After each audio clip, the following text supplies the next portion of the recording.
So we want to understand how to use that, okay? The word that. So we are saying that clause. That clause. Now, we know the word that, but what does clause mean? Okay, so when you're talking about a clause is just a part of a sentence that contains one, a subject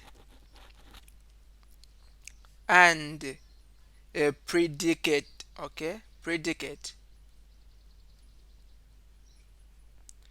So whenever you're talking about a clause, any part of a sentence where you are going to find a subject and a predicate, that is what we refer to as a clause. You can switch off the mic. So that part of a sentence where you find a subject and a predicate is what we refer to as a clause. Now we have mentioned the word predicate here. What does predicate mean again? Okay, we know a subject is a doer of an action. For example, you can say John kicked the ball. So John is the subject. Why? Because it's the one who is doing the action. What action? Ki- Kicking the ball. So that is a subject. But what of a predicate? What is a predicate?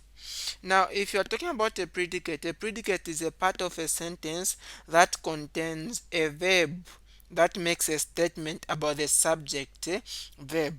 Okay, a part of a sentence that contains the verb, and this verb is the one that is making a statement about the subject.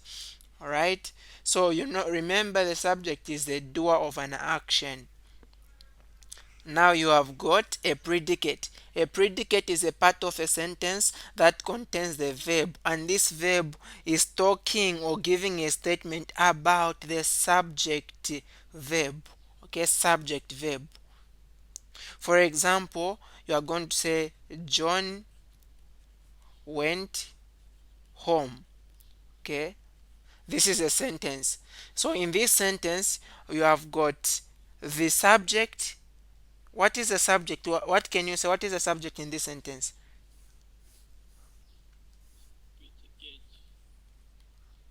What is the subject in this sentence? Subject is the doer of an action. No, we are not talking about what we are learning, but we are talking about if you have got a sentence. If you have got a sentence, you are going to have a subject and a predicate in a sentence. Now here I've given you this sentence which is yes. So w- w- I've said in if you look at a sentence, the one who is doing the action is called the subject, and then predicate is just that part of a sentence that contains a verb, okay, that makes a statement about the subject verb. Did you get that? A predicate is a part of a sentence. If you have got a sentence, now that part of a sentence that is containing a verb, okay, that verb is making a statement about the subject verb. So now I've said the subject is the doer of an action. So if you have got this sentence down here, so which one do you think is the subject? Which one is doing the action?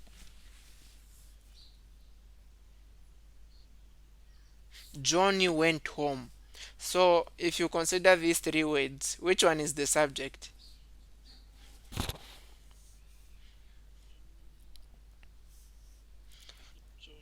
So the subject is the doer. So John here is the one we are referring to. So John is the subject.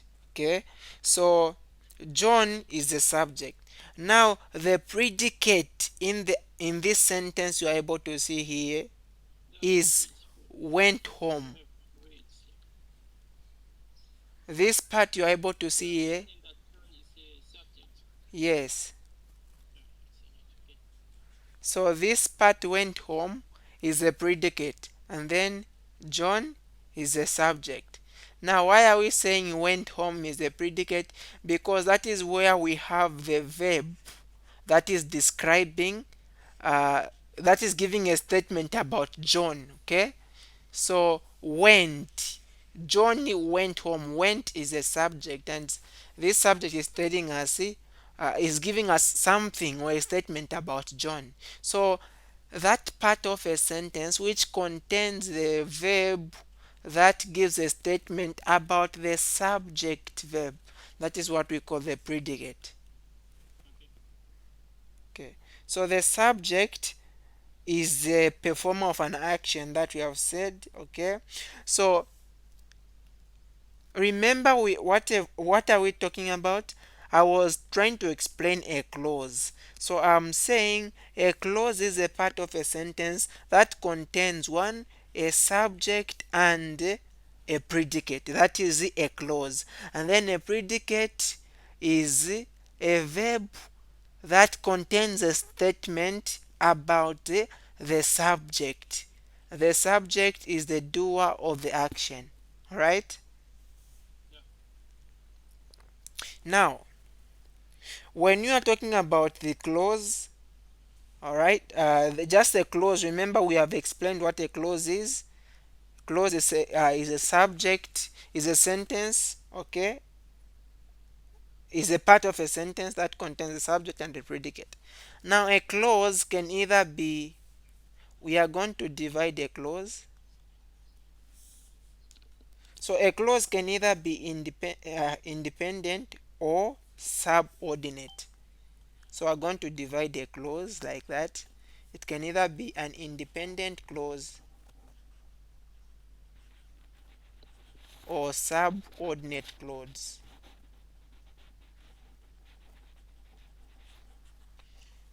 So these are the two types of clauses. So a clause can be divided as either being independent or subordinate. Remember, a clause is just any part of a sentence where we're going to find a subject and a predicate. A subject is a doer. The predicate is a statement telling you something about the subject.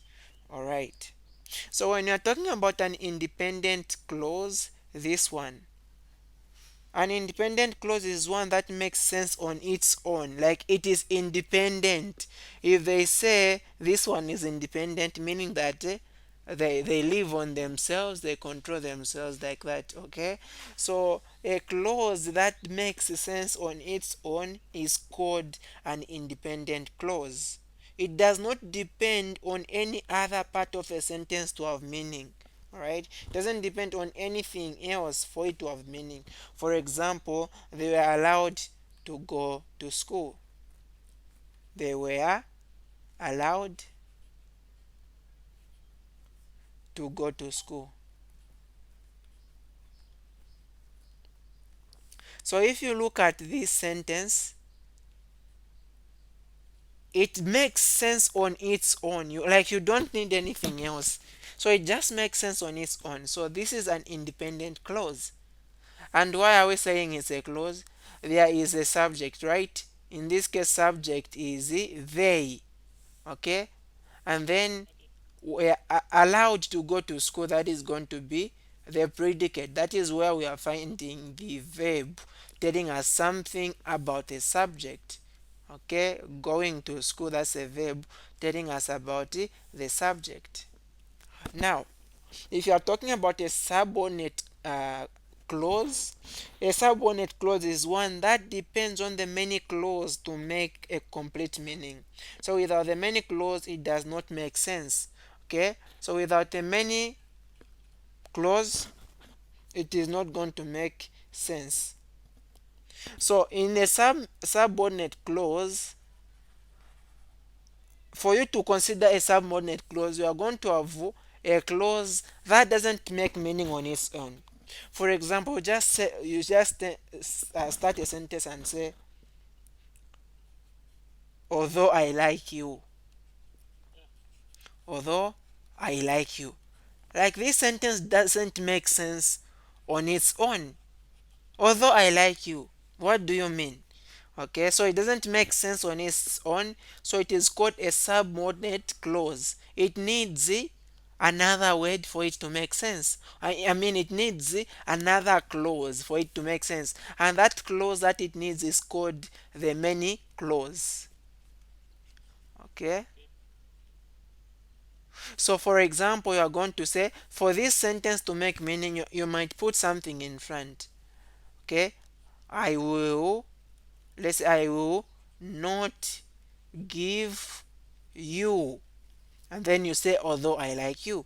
I will not give you although I like you. Now it makes sense because you have put now the many clause. But without this many clause, the subordinate clause is not going to make sense on its own. Is that okay?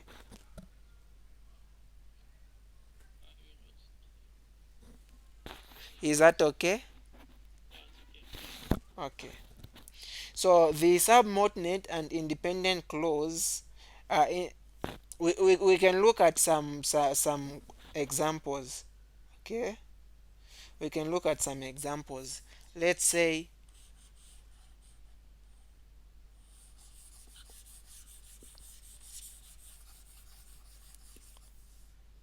okay, let's have the first question here. So if we say the council proposed a plan that all members could accept,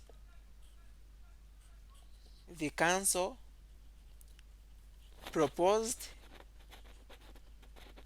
a plan that all members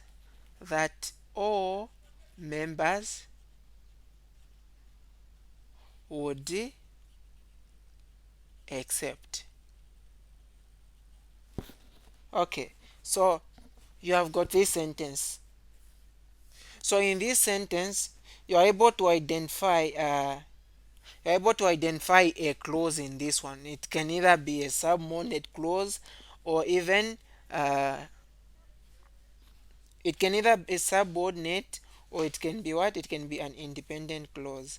Now, if you look at this one, the council proposed a plan that all members could accept.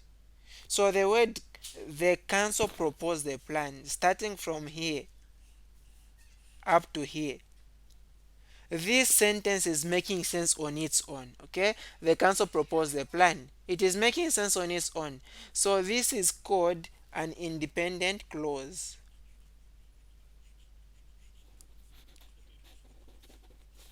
Now if you consider the second one, that that all members would accept, like this second part, all members would accept, it doesn't make sense on its own. If you just start saying that, you just start a sentence and say that all members would accept, or all members would accept, what do you mean? Okay, what do you mean?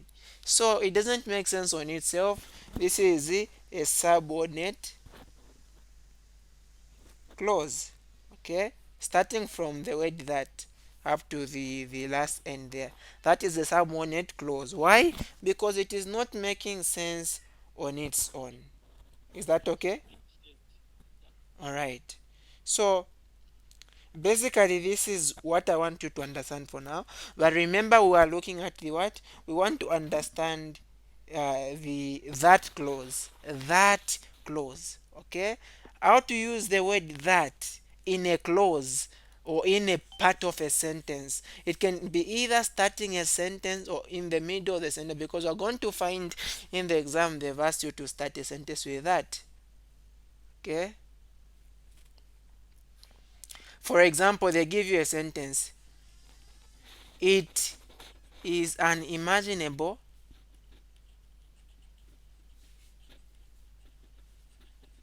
that he failed. So this is a sentence that you have. It is unimaginable that he failed. So in this sentence, we are going to have these two parts. It is unimaginable. Okay, this we can say it is making sense on its own, right? So this can be an independent clause.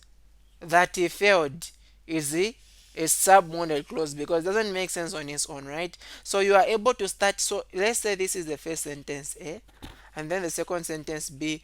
they ask you to start a sentence with that. Begin that.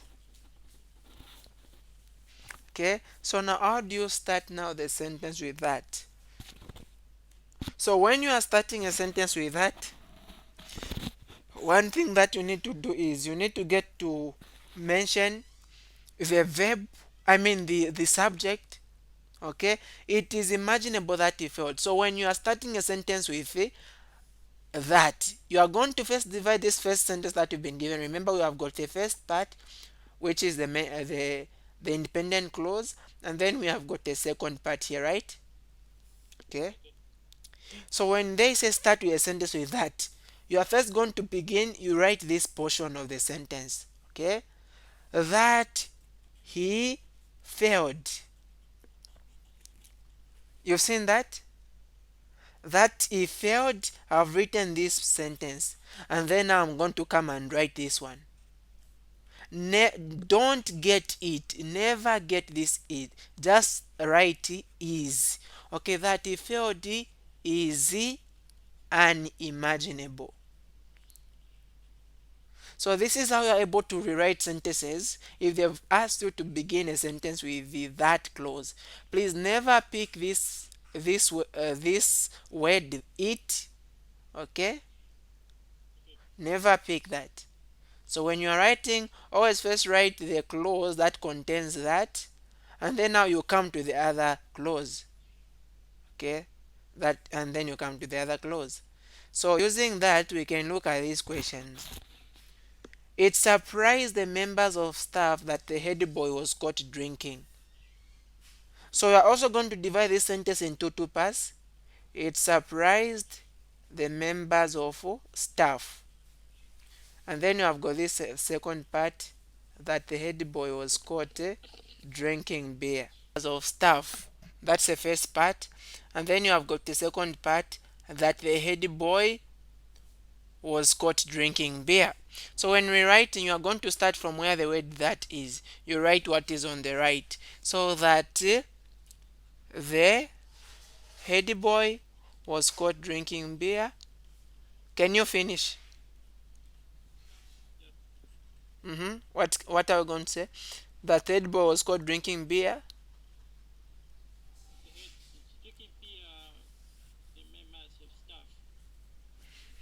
So when you start from here, that the head boy was caught drinking beer. Now after you write the second part, now you come to the first one here.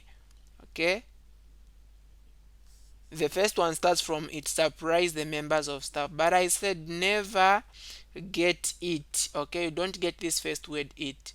So I'm going to say that the head boy was that the head boy was caught drinking beer surprised the members of staff. Is that okay?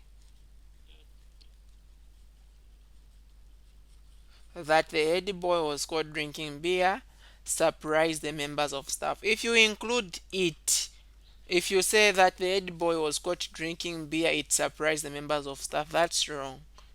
You get it wrong. Okay, question 2. He is unfortunate because he cannot pay his examination fees. Okay, so here you have first the first part, he is unfortunate. Okay, and then you have got the second part, because he cannot pay his examination fees. Now you want to start a sentence with that. So always now in this sentence, what is joining these two sentences is because. Now we are not going to have because we are starting a sentence with that. So we are going to replace, instead of because, we are starting with that. So I'll say that, and then I'll write the second part, that he cannot pay his examination fees. Okay. Oh,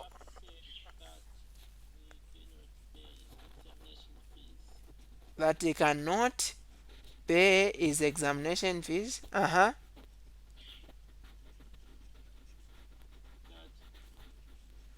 So after you write this second sentence,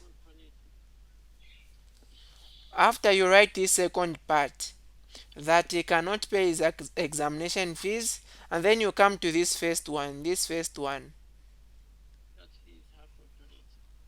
Now again, don't write the first word.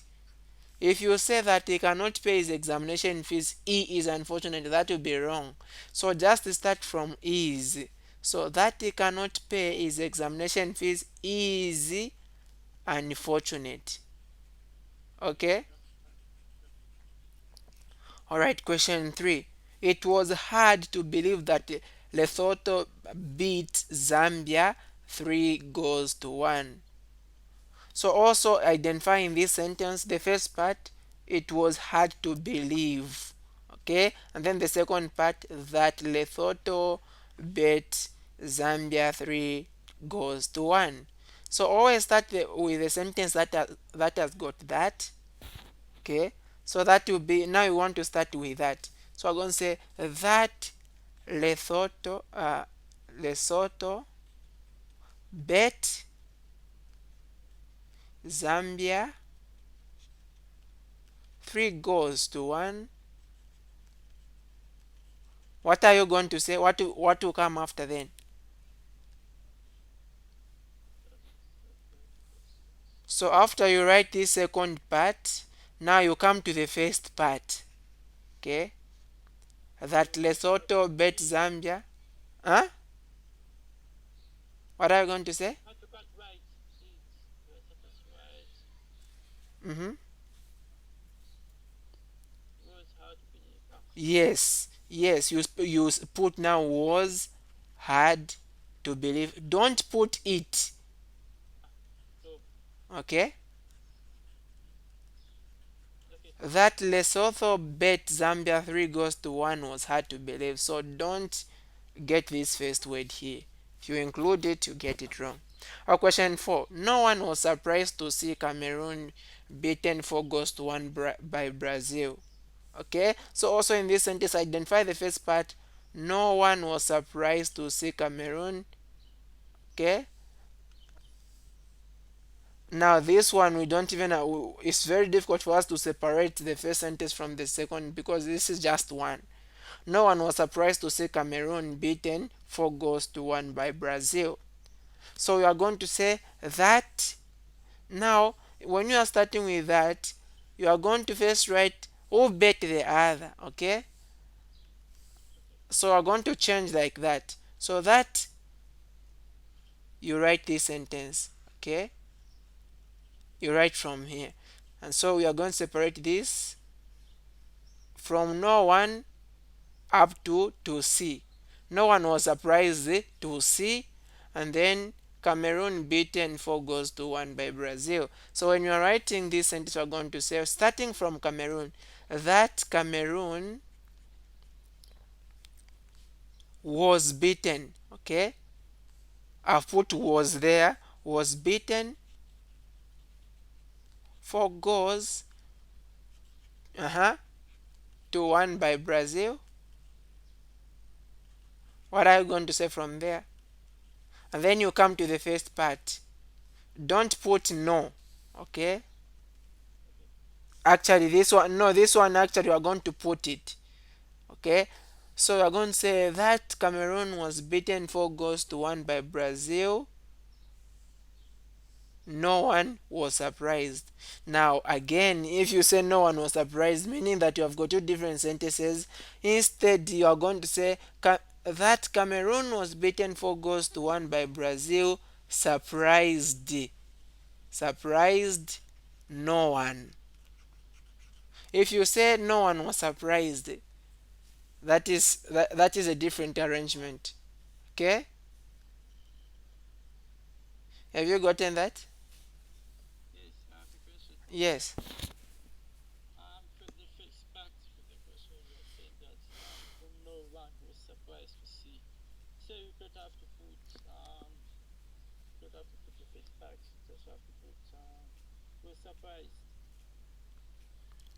Surprised no one.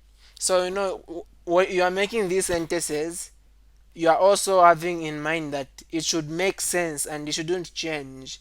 You shouldn't change the meaning of the first one. No one was surprised to see Cameroon beaten 4 goals to 1 by Brazil.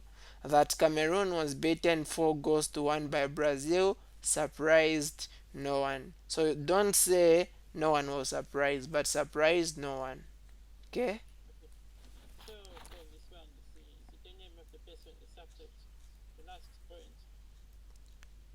So here there's no name of a person. Yes.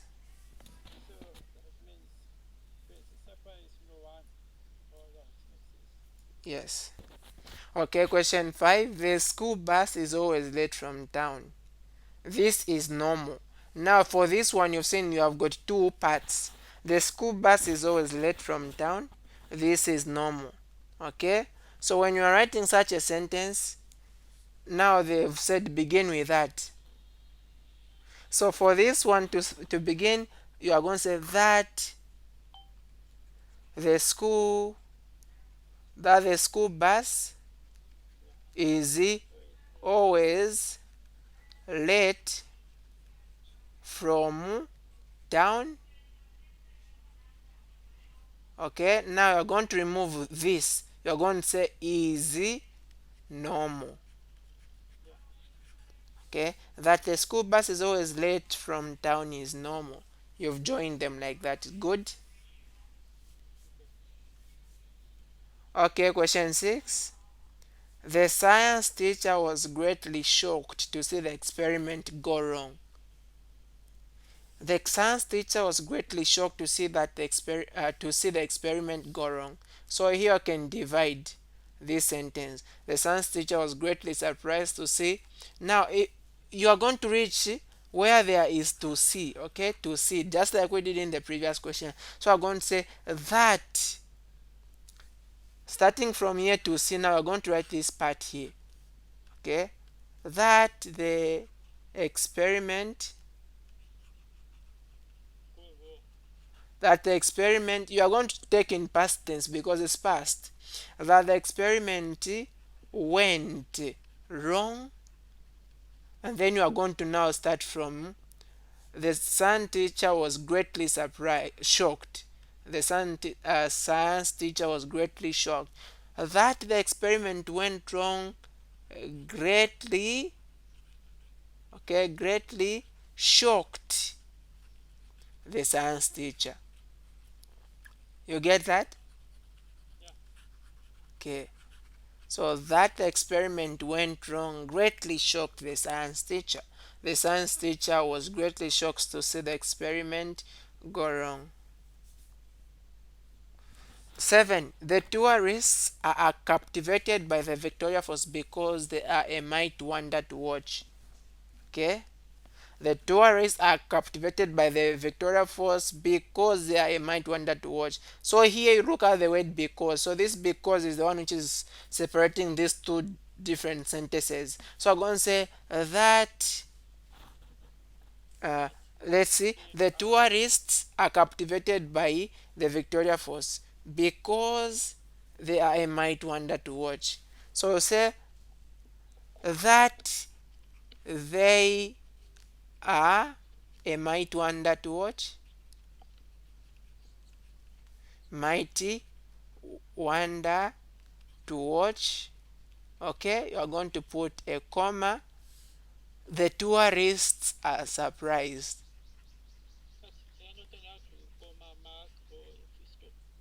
Here you are going to put a comma. Okay. Yes. So that they are a might wonder to watch, the tourists are captivated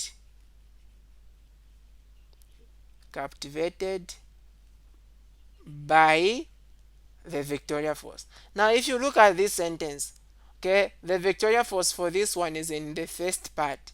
So when you are writing a sentence, make sure that you first mention, you are going to mention the subject in the first sentence. So in this case, I'm talking of the Victoria Falls. Instead of me saying they, that they are a might wonder to watch, what are you talking about? They are. Okay. So you'd rather say that the Victoria Falls is a might wonder to watch. The tourists are captivated by them. Okay? So instead of you saying that I might wonder to watch the tourists are captivated by the Victoria Falls. Now you mentioned Victoria Falls at the end. So we're going to rather say that the Victoria Falls are a might wonder to watch. The tourists are captivated by them. Is that okay? Yes.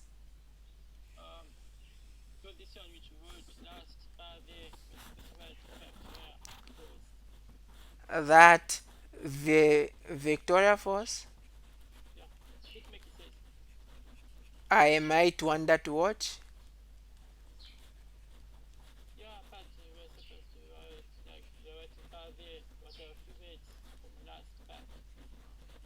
Yes. So you can even get the first part depending with the way the sentence is.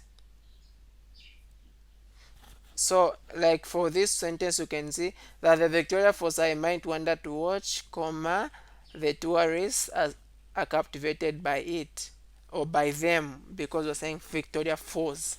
Okay, the tourists are captivated by them. Please here the comma is going to be important. So if you don't include it, they might decide to remove something from your marks. Okay? Question 8. It came as no surprise that the examinations were leaked a week before. That the examinations were leaked a week before. So here you already have the word that. Okay? So I'm going to start from where the word that is going forward. So that, now when you say begin, that the examinations were leaked a week before.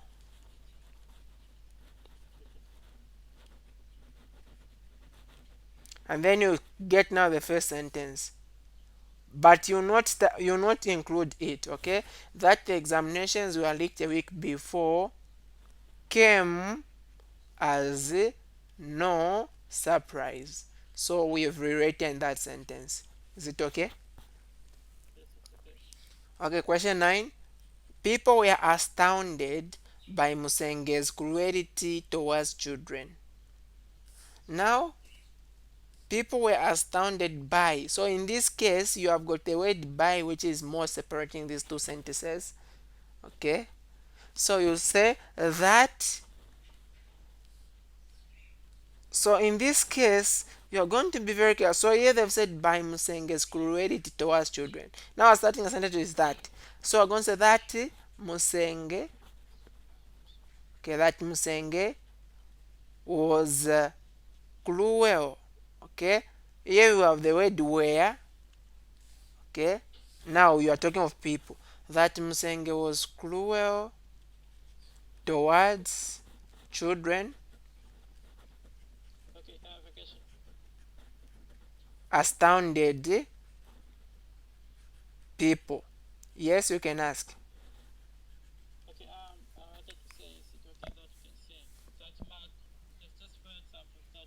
Mm-hmm. Mm-hmm. That mark?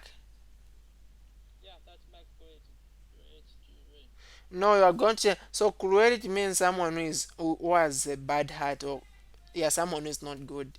So you are going to change that sentence, looking at instead of you using cruelty. So you can't say that Musenge was cruelty. No. So you are going to say that Musenge was cruel. That is what he is.